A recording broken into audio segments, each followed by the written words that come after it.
Temps universel, vous écoutez la radio nationale du Mali.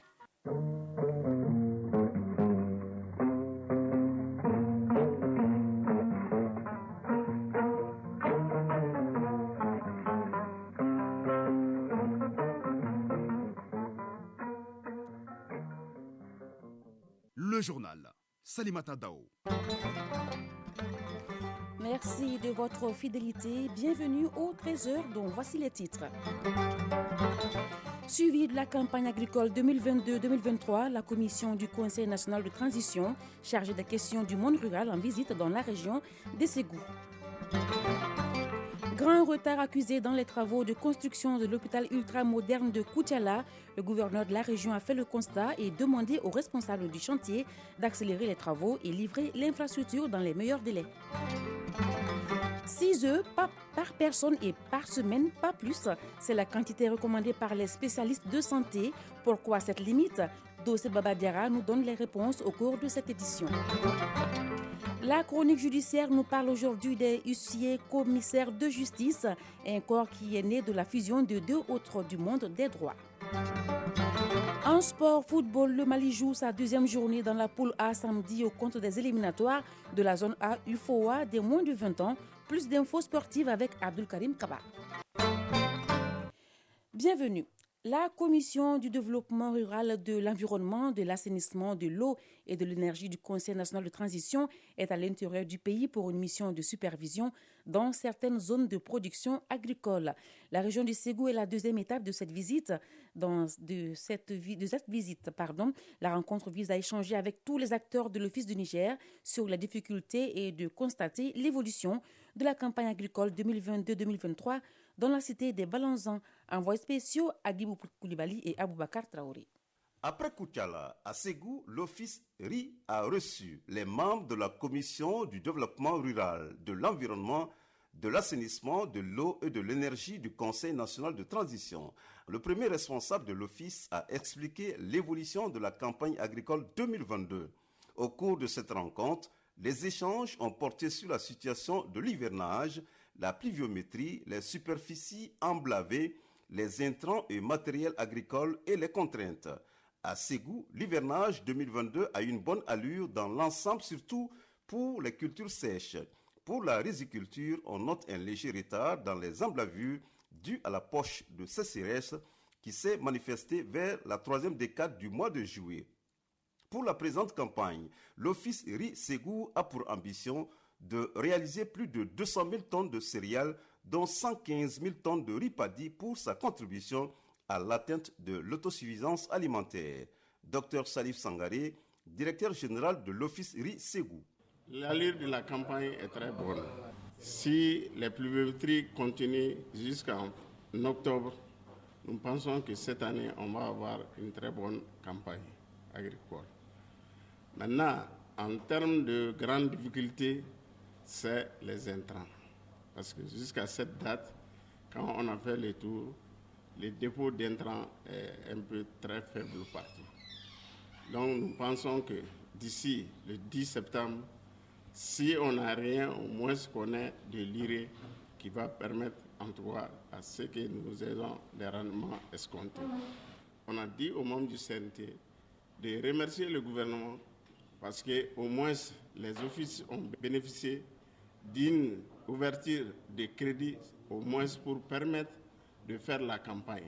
Parce que si on arrivait à résoudre le problème du riz, l'année prochaine, on va produire du riz et du mil. Comme à Koutiala, les quantités d'engrais allouées aux producteurs de l'Office RI Ségou sont infimes par rapport aux besoins. Mais tout de même, des efforts ont été faits par les différents acteurs pour sauver la campagne de cette année. Mohamed Ousmane Ag Mohamedoun, président de la Commission du développement rural, de l'environnement, de l'assainissement, de l'eau et de l'énergie du Conseil national de transition. Le problème de la distribution des engrais se pose avec vraiment acuité. Il faut s'allier de façon globale la volonté du gouvernement d'avoir accordé plus d'importance au secteur du développement rural dans le budget, ça a été affirmé. Il faut aussi s'allier la volonté d'avoir majoré. L'année passée, c'était 15 milliards dans un domaine et cette année ça a été évalué jusqu'à 17 milliards. Il faut saluer cela. Mais il y a des difficultés à l'intérieur dans la mise en œuvre de ces processus qui doit permettre à la campagne agricole d'être vraiment un succès. Par contre, il y a un besoin urgent. Au plus tard, le 10 septembre, il faut que les commandes en urée soient disponibles.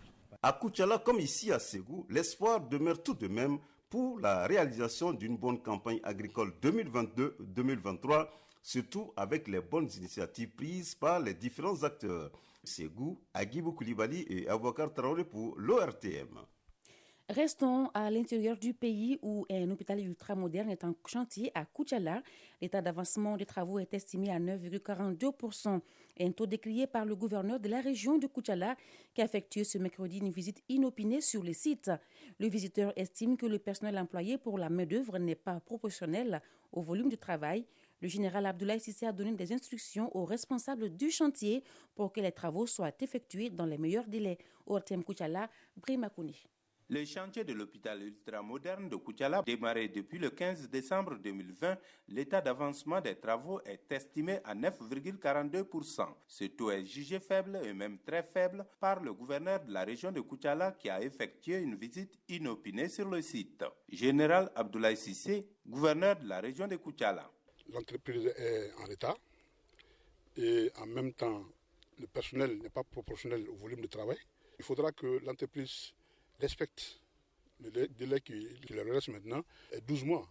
Le chantier est tenu par un bureau de contrôle et 4 entreprises dirigées par une société immobilière appelée CIMO SA. Alou Cissé, directeur des travaux de CIMO SA. On a fait environ 6 mois sans pour autant avoir les terrains en notre possession, ça c'est déjà un temps. Et nous avons eu aussi des difficultés dans les plans qui n'étaient pas toujours disponibles.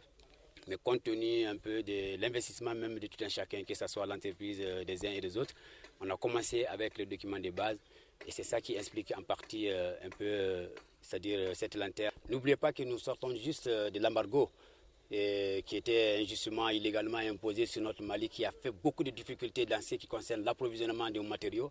Malgré ces difficultés que raconte le chef des entreprises, le visiteur du jour est on ne peut plus clair. Général Abdoulaye Cissé. C'est un engagement pris que nous, on ne peut pas tolérer qu'il ne soit pas respecté, surtout pour la population. Cet hôpital, quand il sera fini, nous donnera déjà 477 lits. C'est une première, ça sera une première en République du Mali. Oumar Badamele, maire de la commune urbaine de Koutiala. On a déjà envoyé les dossiers au niveau des domaines. Et les levées ont été d'ailleurs faites. Donc la superficie est là. Et autant voulu, on en est prêt. Tout est en bonne voie. CIMO et ses partenaires devront donc mettre les bouchées doubles pour finir le travail dans les meilleurs délais. Le chef de l'exécutif régional de Koutiala dit être disposé à suivre ce chantier comme du lait sur le feu pour le grand bonheur des populations. Koutiala, Brahima Kone et Samba Daramaïsa pour l'ORTM. Savez-vous que nous ne devons pas consommer plus de 6 œufs par semaine? Eh bien, c'est la quantité que les spécialistes de la santé nous conseillent. C'est une évidence, la majorité des Maliens consomment quotidiennement des œufs. Ils sont prisés pour leur valeur nutritive. Mais attention, les nutritionnistes nous font pas savoir que leur consommation excessive peut nuire à notre santé. Témoignages et conseils pratiques dans ce dossier de la rédaction signé Dossé Babadiara. Au petit déjeuner, ils ravissent la vedette sur la table d'Assetou Touré. Les œufs dont il s'agit occupent une place centrale dans son alimentation. Même avec l'augmentation ces temps-ci du prix de l'unité, Assetou Touré n'a pas l'intention de réduire sa consommation. Je consomme des œufs, surtout les œufs durs, c'est-à-dire l'œuf cuit dans sa coquille. Souvent, je consomme 3 à 4 œufs par jour. J'achète à 125 francs l'unité. Comme Assetou Touré, ce chef de famille qui n'a pas voulu révéler son identité en consomme également. Mais il partage parfois des plats à base d'œufs avec sa famille. Je consomme 2 ou 3 œufs par semaine. Pas tous les jours que je consomme. Soit le matin au petit déjeuner ou le soir avec de la salade pour le dîner. 100 francs par œuf. J'achète en ville, j'amène à madame qui prépare et puis je mange. Pour la consommation familiale, c'est 1000 à 2000 francs par semaine parce que nous sommes 5 dans la famille. Très prisé dans les petits déjeuners, Mohamed Fofana lui aussi raffole les œufs. À l'en croire, Ce corps pondu, comme on l'appelle, est très nourrissant. Je consomme des œufs au petit déjeuner. 2 œufs par jour est à 150 francs l'unité. J'aime bien les œufs. Sur le plan médical, la consommation des œufs permet à l'organisme de se maintenir, car ils contiennent beaucoup de vitamines et de sels minéraux susceptibles de favoriser la croissance. Djibril Traoré, nutritionniste. Si on prend environ 100 grammes d'œufs, les protéines représentent environ 13 grammes. Les lipides aussi représentent 11,5 grammes. Il y a aussi des glucides qui représentent 0,9 grammes. Et il faut reconnaître qu'il y a une source intéressante de phosphore, de fer et de certaines vitamines telles que la vitamine A, la vitamine 2, la vitamine E, la vitamine 6 et la vitamine B12. Il y a des sels minéraux tels que le sodium, le potassium, le calcium et le magnésium. Bien que les œufs aient des valeurs nutritives, leur consommation excessive peut être à l'origine des maladies. C'est pourquoi les spécialistes conseillent 3 à 6 œufs par semaine. Djibril Traoré, nutritionniste. Ce qu'on recommande aux consommateurs, bien vrai que les œufs sont très riches en protéines, en lipides et d'autres substances nutritives pour la santé humaine, il faut diminuer la consommation en œufs. Et pour certaines personnes, telles que certaines catégories de populations qui doivent réduire significativement leur consommation en œufs par semaine, c'est surtout les personnes atteintes de pathologies rénales, en particulier d'insuffisance rénale, et aussi les personnes atteintes de l'hypercholestérolémie. Eux aussi doivent réduire significativement leur consommation en œufs. Réduire la consommation des œufs afin de préserver sa santé. Comme dirait l'autre, avoir le jeu plus gros que le ventre. Page Inter, au Burkina Faso, la sœur Souhélène Tennyson a été libérée après 5 mois de captivité. L'annonce a été faite hier par l'évêque du diocèse de Kaya, sans donner les conditions de cette libération. Selon l'évêque, l'ex-otage est présentement en bonne santé. La religieuse de nationalité américaine avait été enlevée dans la nuit du 4 au 5 avril dernier dans la région du Centre-Nord. Âgée de 83 ans, la sœur Souhélène Tennyson était en service à Yalgo depuis octobre 2014. Elle était la responsable d'un centre de santé local. En Côte d'Ivoire, après l'arrestation de l'activiste Pulchéri Gwalé, ses avocats dénoncent un complot dans les accusations portées contre elle. Les défenseurs de la présidente de l'ONG Alternative Citoyenne Ivoirienne ont jugé hier que son interpellation était destinée à la faire taire. Figure de la société civile, Pulchéri Gwalé a été incarcéré à Abidjan pour entente avec l'étranger à la suite d'un voyage ici à Bamako. Ses avocats ont également dénoncé une flagrante violation des règles élémentaires de la procédure concernant la manière dont elle a été arrêtée le 22 août dernier. Pulchéri Gwalé avait déjà été incarcéré pendant 8 mois en août 2020 pour avoir manifesté contre la candidature à un nouveau mandat de Alassane Dramane Ouattara en octobre 2020. Au Tchad, une commission ad hoc a été mise en place pour rendre le dialogue national plus inclusif. Le dialogue a été suspendu mardi dernier jusqu'au samedi prochain par le Présidium pour permettre aux contestateurs de regagner la table des discussions. Le président du Présidium a mis en place hier soir un comité ad hoc chargé de faciliter la participation de toutes les composantes de la société tchadienne. C'est un comité de 26 membres dirigé par l'ancien Premier ministre Nassou Ouaïdou. En Namibie, le crash d'un avion a fait 5 morts mardi dernier dans la région de Zambèze. Il s'agit de 4 touristes allemands et d'un pilote sud-africain. Ils se trouvaient à bord d'un avion Cessna 210 qui s'est écrasé peu après son décollage d'une piste d'atterrissage sur l'île d'Impalila, dans le nord-est du pays. Ce site écologique est connu pour la richesse de sa faune sauvage. Les causes de l'accident n'ont pas encore été clarifiées.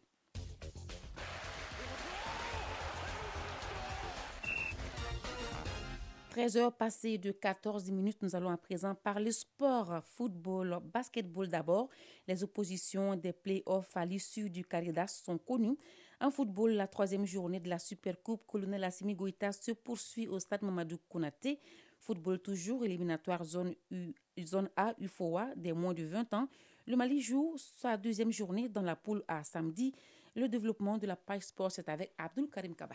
Éliminatoire zone UEFOA des moins de 20 ans, après sa victoire 3-0 contre la Sierra Leone, les Aiglons du Mali restent concentrés sur l'objectif qui est la qualification pour la CAN Junior de football 2023. Ainsi, au compte de la deuxième journée prévue samedi, le Mali jouera contre la Guinée-Bissau et la Sierra Leone affrontera le pays hôte du tournoi, la Mauritanie. Déjà cet après-midi, dans la poule B, la Guinée joue contre le Cap-Vert et la Gambie sera face au Libéria. Toujours football, cette fois-ci avec la Supercoupe Colonel Assimi Goïta. La suite de la troisième journée hier au stade Mamadou Konaté, les équipes du gouvernement et celles de Bamako dans la poule A ont fait match nul, un but partout. Désormais, dans ce groupe A, Koulikoro prend la tête avec 7 points grâce à sa victoire 3-1 sur la présidence. Dans la poule B, Kidal a battu Tombouctou par 1-0. Les Kidalois se relancent ainsi dans la course. La troisième journée continue cet après-midi au stade Mamadou Konaté en première heure. L'équipe de Mopti affronte Gao. À 18h, la formation de Sikasso sera aux prises avec l'équipe du CNT. Côté organisation, dans l'ensemble, tout se passe bien après 2 semaines de compétition et les 12 formations de la Supercoupe Colonel Assimi Goïta sont une famille, conformément à l'esprit du tournoi. Lieutenant-colonel Cheikh Mamadou Chérif Tunkara, président de la commission d'organisation de la Supercoupe Colonel Assimi Goïta. Nous demandons à toute la délégation de rester dans la mouvance de cette compétition. Depuis le lieu d'hébergement, que chaque soir il y a des animations, chaque soir il y a une région qui montre sa culture aux autres et chaque soir il y a des causeries débats et chaque 2 jours il y a des cérémonies de montée des couleurs à Kabbalah.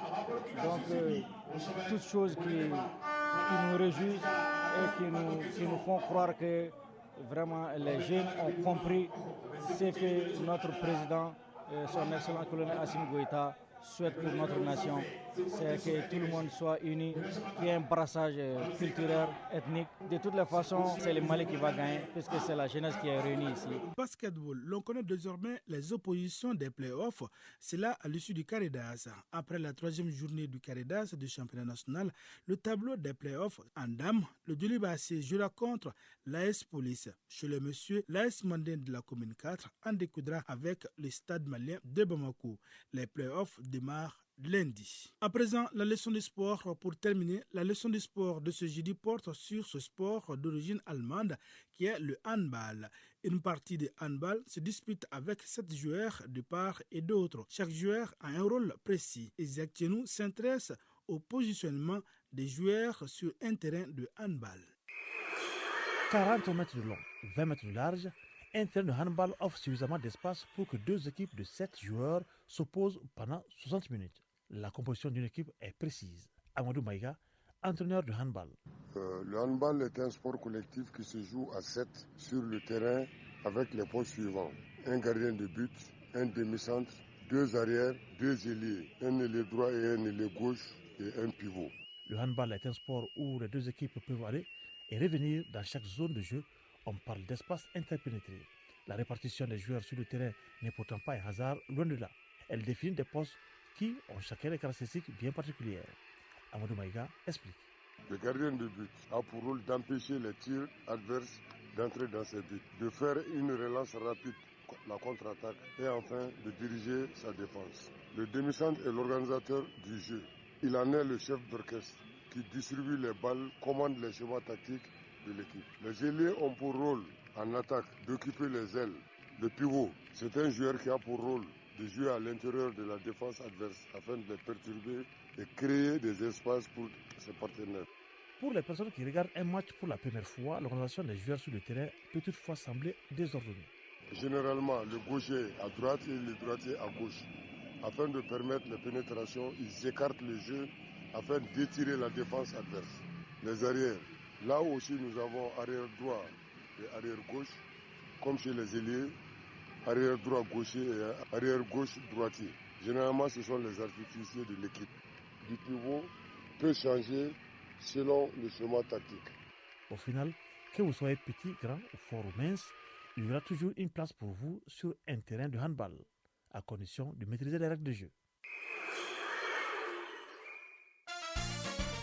Chronique judiciaire.